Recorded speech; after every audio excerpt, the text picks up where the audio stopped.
Toxic parents Indian house hold के एक ऐसा कंसेप्ट हो गया है जो इतना ज़्यादा कॉमन हो गया है कि मैं देख रही हूँ मेरे 10 में से कम 8 या 9 दोस्तों के घर पे ये टॉपिक चल रहा है कि मेरे पेरेंट्स टॉक्सिक हो रहे हैं, मेरे पेरेंट्स ये बोल रहे हैं, मेरे पेरेंट्स मेरे को मेंटली ड्रेन कर रहे हैं, मेरे पेरेंट्स मेरे को मेंटली टॉर्चर कर रहे हैं। इतने बड़े बड़े वर्ड्स यूज़ हुए जा रहे हैं पेरेंट्स के ऊपर,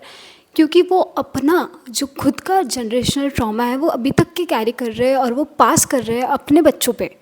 hello guys, my name is तिथि और मैं हमेशा जो अपने वीडियोस में बोलती हूँ कि कंसिडर मी एज ए बड़ी बहन या फिर अपनी दोस्त, अपनी बेस्ट फ्रेंड या फिर अपनी हेल्पर, क्योंकि मेरे वीडियोस हमेशा आपको मदद करेंगे। आज का जो टॉपिक है हमारा टॉक्सिक पेरेंट्स, ये टॉपिक इतना ज़्यादा कॉमन हो गया है और इतना ज़्यादा कंट्रोवर्शियल भी है क्योंकि अब लोग अपने पेरेंट्स के बारे में कुछ गलत नहीं सुनना चाहते। बट ट्रस्ट मी गाइस, जो आप सोच भी नहीं सकते हो वो बहुत लोगों की रियलिटी है कि वो ऐसे पेरेंट्स से डील कर रहे हैं हर रोज़ जो उनकी मेंटल हालत को पूरा ख़राब कर चुके हैं। मुझे कभी कभी लगता है कि टॉक्सिक पेरेंट्स को समझ ही नहीं आता है कि वो उनका जनरेशनल ट्रॉमा जो उनके साथ में बीती हुई है, जो उनके साथ में उनके पेरेंट्स ने उनको मारा हुआ है या फिर उनके पेरेंट्स ने उनके मेंटल हालत की मतलब कोई फिक्र ही नहीं की है या फिर उनको इतना बुरा भरा हो रहा है, तो फिर वो सोचते हैं कि मैं अपने बच्चों को भी ऐसा बोल सकता हूँ। वो ये नहीं सोचते कि अगर मेरे पेरेंट्स ने मेरे साथ में ऐसा किया है तो फिर मैं कोशिश करूँगा कि मैं मेरे बच्चों को ये चीज़ पास ना करूँ। मैं मेरे बच्चों का मेंटल हेल्थ थोड़ा सा संभाल के रखूँ या फिर मैं थोड़ा केयर करूँ उनके, या मैं उनके उस बारे में उनसे बात करूँ या फिर मैं खुद को सुधारूँ। ना थेरेपीज़ के बारे में उनको पता है, ना जनरेशनल ट्रॉमा का कोई कंसेप्ट उनको पता है, ना उनको पता है मुझे तो ये लगता है उनको इवन ये भी नहीं पता है कि वो खुद टॉक्सिक है। मैं ऐसा मानती हूँ कि अगर आपके घर में ऐसा कोई इशू हो रहा होगा कि आपके पेरेंट्स आपको कुछ भी बोल रहे होंगे, कुछ भी बोल रहे होंगे कि यार मैंने तेरे को बड़ा किया, मेरे वजह से तू इस दुनिया में आया है, मैं माँ बाप हूँ। आजकल मैं देख रही हूँ पेरेंट्स को विक्टिम कार्ड खेलने की बहुत आदत हो गई है। कुछ भी हुआ, माँ बाप के साथ में तुम ऐसा कर रहे, कैसे बच्चे हैं, माँ बाप के साथ में ऐसा कैसे कर सकते हैं, माँ बाप ने तुमको पैदा किए, तुमको इतना बड़ा किए। जस्ट अ सेकेंड, माँ बाप ने तुमको पैदा किए, ये माँ बाप की मर्ज़ी थी, पर तुम मेरे को क्यों गिना रहे कि मैंने तुमको इतना बड़ा किया अब तक के, मैंने तुमको इतना लायक बनाया है, मैंने तुमको खिलाया पिलाया, मैंने ये किया वो किया। मुझे ये समझ में नहीं आता है लोग गिना कैसे सकते हैं। लोग मतलब अपने पेरेंट्स, अगर पेरेंट्स ही ऐसा करेंगे तो फिर बाकी दुनिया से कैसे हम कोई एक्सपेक्टेशन रखेंगे। लोग बोलते हैं माँ बाप का प्यार ऐसा रहता है जो एकदम निस्वार्थ रहता है, कोई कुछ मांगते नहीं है माँ बाप बदले में। बट नहीं, मैं इस चीज़ को नहीं मानती हूँ। मैंने इतने लोग देखे हैं जिनके पेरेंट्स उनको हर 2 दिन में कुछ ना कुछ गिनाते हैं। गाइस, मैंने ये स्टेटमेंट तक सुना है कि तुम्हारा बाप तुम्हारे लिए जस्ट एटीएम है, तुम बस अपने बाप को अपना एटीएम मानते हो। जबकि उन्होंने खुद ने बस अपने बच्चों को पैसे दे दिए और बोल दिए जा तुम तुम्हारे लिए खुद के लिए जो होना तुमको लेके आ जाओ, मैं नहीं आ पाऊँगा, आई एम बिज़ी, तुम खुद का खुद देख लो।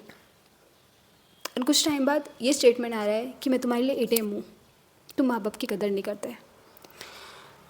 अगर बच्चे ने रिटर्न में अगर ये बोल दिया कि आपने मेरे लिए इतने टाइम में कौन सा ड्रेस ला के दे दिया है, मेरे साथ में मेरे कभी स्कूल फंक्शन में चले हो, मेरे साथ में कोई मेरे इवेंट में चले हो, मेरे साथ में मेरी कोई सक्सेस पे चले हो, या फिर मेरे लिए आप अपने रिलेटिव से मेरे बारे में कोई तारीफ़ की हो, ऐसा कुछ आप मेरे को बताइए। तो पेरेंट्स के पास में क्या होगा मुँह बोलने के लिए? कुछ भी नहीं बोल पाएंगे वो। मुझे लगता है कि पेरेंट्स को समझता ही नहीं है कि वो इतने हद तक के टॉक्सिक हो गए हैं, इतने हद तक के वो ऐसी बातें कर चुके हैं कि वो देख ही नहीं पा रहे कि उनका बच्चा उनसे कितना दूर चले गया है, उनसे वो बात नहीं करना चाहता, उनके साथ में बैठना नहीं चाहता, उनके साथ में कुछ बात शेयर ही नहीं करना चाहता। उनका बच्चा बाहर जाके प्यार ढूंढ रहा है, उनका बच्चा बाहर अजनबियों में दोस्ती ढूंढ रहा है, अपने अजनबियों में अपनापन ढूंढ रहा है, क्योंकि उसको घर में ये दिख रहा है कि मैं कुछ भी बात करूँगा। आज आपके पेरेंट्स कोई भी बात, आपने अगर कोई भी टॉपिक उनके सामने लाए और आपके अगर टॉक्सिक पेरेंट्स है तो वो आज आपसे उस बारे में बात कर लेंगे, बट कुछ टाइम बाद कुछ भी हुआ, घर में कुछ भी बात हुई तो फिर उस बारे में आपको वो टॉन्ट मारते हैं, आपको गिनाते हैं, आपको सुनाते हैं। गाइस, मैंने ऐसे लोग देखे हैं, ऐसे बच्चे देखे हैं, ऐसे केसेस देखे हैं जो मेरे को बोलते हैं कि मैंने अपने पेरेंट्स के साथ में कुछ शेयर किया है, बट यार मुझे अब डर लग रहा है कि वो मेरे इस चीज़ को मेरे अपोज में यूज़ करेंगे। मेरे से मेरे को ऐसी फीलिंग आती है वो तेरे पेरेंट्स है या फिर वो तेरे दुश्मन है, तो उनसे इतना क्यों डर सकता है। बट जो टॉक्सिक पेरेंट्स का कंसेप्ट है आजकल इंडियन हाउस होल्ड में इतना ज़्यादा कॉमन हो गया है गाइस कि मैं आपको बता नहीं सक रही हूँ कि मैं इतना ज़्यादा सुनती हूँ इस बारे में कि मेरे पेरेंट्स मेरे को इतना मेंटली टॉर्चर कर रहे हैं। मेरे को हर बार ये बोल रहे हैं तू कुछ भी लायक नहीं है, तू कुछ भी नहीं कर सकता है, तू कैसा दिखता है, तू क्या है, उनका बेटा देख, उनका बेटा देख। ट्रस्ट मी गाइस, अगर अगर बच्चे ने उल्टा जवाब देके अगर पेरेंट्स को ये बोल दिया कि आपने मेरे लिए क्या किया है, किसी और के पेरेंट्स ने उनको पूरा घर बंगला दिया है, उनके लिए कार दी है, उनके लिए गाड़ी दी है, आपने मेरे लिए क्या किया है, अगर ऐसा किसी बच्चे ने अगर पेरेंट्स को पूछ लिया तो पेरेंट्स के पास में कोई जवाब नहीं होगा देने के लिए। बट फिर भी अगर ऐसा बच्चे ने किसी ने पूछ लिया तो डेफिनेटली मैं बोल रही हूँ पेरेंट्स का ईगो हर्ट हो जाएगा गाइस। और जिस टाइम ईगो हर्ट हो जाता है, मैंने इतने सारे लोग देखे हैं जो बोलते हैं कि मेरे पापा मेरे से कुछ गलत बात कर रहे थे एंड मैंने उनको उल्टा जवाब दे दिया एंड उनका ईगो हर्ट हो गया है और अब वो मुझे हर एक चीज़ गिना रहे हैं उन्होंने बचपन से तो आज तक के मेरे लिए करा है। ये चीज़ें सुन के मैं इतनी ज़्यादा शॉक हो जाती हूँ ना गाइस कि मैं आपको समझा नहीं पाऊँगी कि ये कंसेप्ट इतना ज़्यादा मेरे लिए इतना ज़्यादा शॉकिंग है। और जो लोग इससे जूझ रहे हैं, मैं आपको बहुत ज़्यादा हिम्मत देना चाहूँगी। मेरे फ्रेंड्स ऐसे बोलते हैं कि यार घर पे ऐसा हो गया, पापा और मम्मी मेरे को ऐसा बोल रहे थे, तो फिर मैंने उनको कोई रिप्लाई नहीं दिया, मैंने सोचा जाने दो, क्या झगड़ा करना, छोड़ो जाने दो। मेरे को ऐसा लगता है जब अगर आपको कोई कुछ बोल रहा है और आपको पता है कि वो गलत बोल रहा है फिर भी आप उसको कोई रिप्लाई नहीं दे रहे हो, मतलब आप खुद की तरफ से उसको ये बता रहे हो कि नहीं आप क्या बोलना जो भी था आप सही बोल रहे हो, इसलिए मैं अपना मुंह बंद रखा हूँ। जब आप रिटर्न जवाब दोगे ना गाइस, ट्रस्ट में उनकी बोलती बंद हो जाएंगी। आपके पेरेंट्स, मैं फिर से रिपीट कर रही हूँ कि ये कंसेप्ट जो है, ये जो टॉक्सिक पेरेंट्स का कंसेप्ट है, ये हर किसी के लाइफ का पार्ट नहीं होगा, पर ये मैक्सिमम लोगों के लाइफ का पार्ट है जो हर 2 दिन में ये चीज़ उनके साथ में हो रही है। मैंने ऐसे लोग देखे हैं जो अपने पेरेंट्स को बैक आंसर तो देते हैं बट उनके पेरेंट्स का ईगो इतना ज़्यादा हर्ट हो जाता है कि वो उनको मारने पे उतर आते हैं, इतना ज़्यादा गिनाते हैं। ऐसे वर्ड्स यूज़ हुए हैं गाइस कि मैंने ऐसे वर्ड्स सुने हुए हैं लोगों की तरफ से कि मेरे पेरेंट्स ने मुझे बोला है कि तू हराम का खा रहा है। आई कांट एक्सप्रेस गाइस कि मैं कैसा फील कर रही हूँ ऐसे सुनने टाइम, ऐसे चीज़ें सुनते टाइम कि आपके पेरेंट्स आपको ऐसी चीज़ बोल सकते हैं कि तू हमारा आप अगर अपने पेरेंट्स का ही नहीं खाओगे तो फिर आप किसका खाओगे गाइस। जो टॉक्सिक पेरेंट्स रहते हैं ना, उनको समझता ही नहीं है कि उनका बिहेवियर कैसा है अपने बच्चों की तरफ, कि उनको उनसे बात करनी पड़ेंगी, बच्चों से बात करनी पड़ेंगी, या फिर बच्चा हमारे पास में क्यों नहीं बैठ रहा है, क्या रीज़न है। उनको ऐसा समझ ही नहीं आता है कि मेरे अंदर क्या कमी हो सकती है। उनको बस ये लगता है कि माँ बाप के साथ में ऐसा कर रहे हैं, माँ बाप के साथ में ऐसा कर रहे हैं, कैसे बच्चे हैं, कैसे नालायक बच्चे हैं।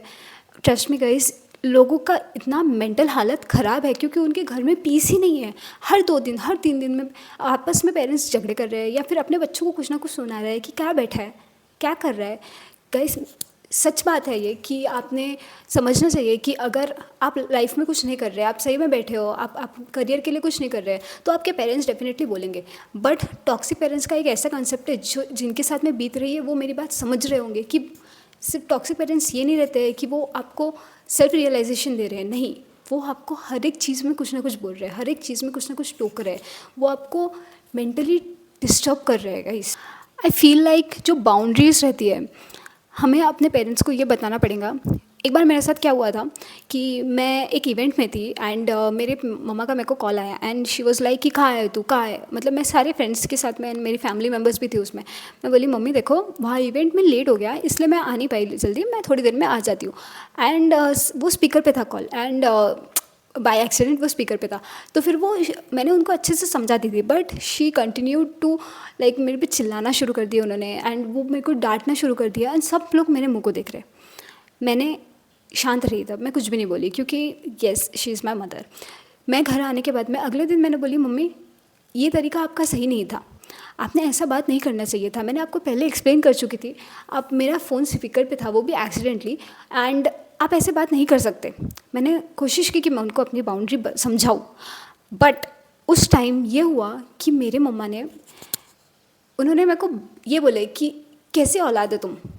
कैसे बच्चे हैं, माँ को ऐसे उल्टे जवाब दे रहे हो। ज़रा मैंने डांट के दी, मैंने ज़रा बोल के दी तो तुमको इतना ये हो रहा है, जबकि मैंने उनको बहुत अच्छी तरीके से समझाई थी कि मम्मी देखो ऐसा ऐसा था, मेरे सब लोग थे वहाँ पे, फ़ोन स्पीकर पे था एंड मैं नहीं चाहती कि आप अगली बार ऐसे कोई बात करें मेरे से। एंड वो इतने ऑफेंसिव हो गए, वो उनका ईगो इतना हर्ट हो गया कि वो शी वाज लाइक कि तू मेरे साथ ऐसे ही कैसे बात कर सकती है, मैं तेरी माँ हूँ, मैंने तेरे लिए इतना करी, मैंने तेरे लिए उतना करी। मैंने बोली इस बात में ये बात आती ही कहाँ है, ये बात का कोई सेंस ही नहीं बनता है जो आप बात कर रहे हो। बट गाइस उस चीज़ के बाद में आज तक के मेरी मम्मी ने मेरे से कभी ऐसे बात नहीं की है, कभी उन्होंने मेरे को कोई कॉल पे या फिर कुछ लेट हो गया या फिर कुछ हो गया मेरे एक्सप्लेन करने के बाद, या फिर मेरे एक्सप्लेन नहीं करने पे भी उन्होंने कभी मेरे को डांटा नहीं है, क्योंकि उनको ये समझ गया कि मुझे तिथि को ये नहीं चलेगा कि मैं उस पर डांटूँ या फिर मैं उन पे बिना वजह का कुछ बोलूँ, जबकि वो कुछ गलत नहीं कर रही है। बाउंड्रीज़ एक ऐसी चीज़ है जो आप, ऐसे कंसेप्ट जो है ना, जो न्यू कंसेप्ट है कि टॉक्सिक पेरेंट्स, बाउंड्रीज़ एंड जो भी मेंटल हेल्थ, जनरेशनल ट्रॉमास, ये सब हमारे पेरेंट्स को नहीं समझ रहा है, उनको ये कंसेप्ट समझ नहीं आते हैं। बट आप जब उनको थोड़ा थोड़ा करके समझाओगे, जैसे मैंने उनको अपनी बाउंड्री के बारे में समझाई, बट उस टाइम पे क्लैशेस हुए थे, उस टाइम पे झगड़े हुए, उस टाइम पे she was acting victim card, but उसके बाद में उन्होंने मेरे साथ में कभी ऐसी बात नहीं की है।